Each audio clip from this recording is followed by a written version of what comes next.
When I graduated high school, I had been climbing already for about, I would say, almost 10 years, or I guess it would be 7 years.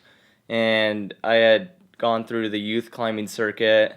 I had even traveled overseas to do youth world championships and competitions. Really, like a big focus of mine was these competitions because they allowed me to travel to different places.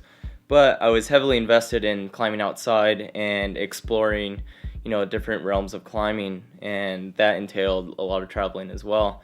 When I graduated high school, I decided that I would travel out to Europe and kind of just experience climbing outside. And also, I was just ready for an adventure. I started out the trip thinking that I would be in Europe from May until August or something, kind of a summer trip.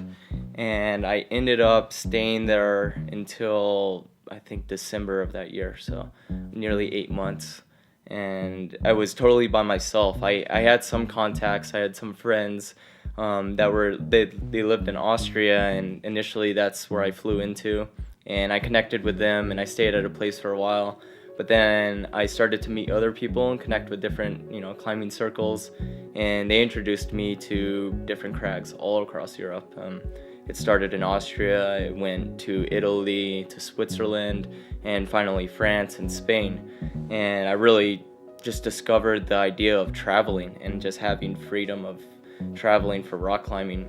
And that was a real game changer in my mind for me as an individual, because before departing to Europe, I was thinking, okay, I'm gonna take this year and take it off from school before I go to university or college and just kind of climb and experience it to the fullest. And then when I come back, it's back to school or back to work and stuff like that.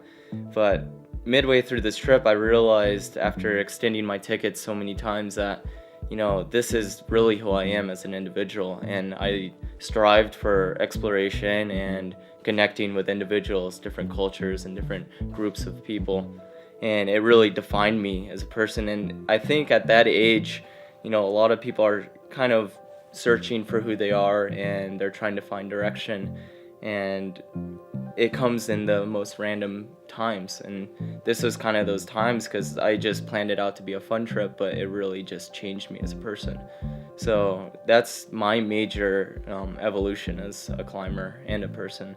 And I learned from a lot of legend climbers. Like I met a bunch of top climbers from Austria and Spain. Like specifically in Spain, I remember meeting Danny Andrade for the first time, and one of the most inspiring route developers I've ever witnessed. And his style of climbing really influenced me as a human. And I was like, I want to climb like Danny, because I never knew about Danny before.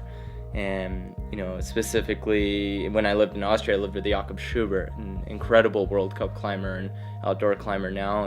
But back then, he was a 16-year-old kid. He was still in high school, but he was a friend of mine through the youth comps, and he really taught me how to train and how to prepare for certain climbs, especially competitions. And I kind of shared with him my passion for climbing outside.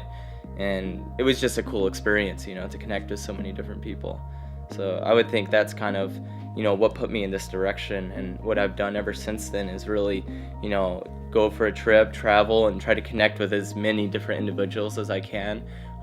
Push my limits while rock climbing, because that's really my major vehicle for taking me to these places, and then come back with an awesome story to tell.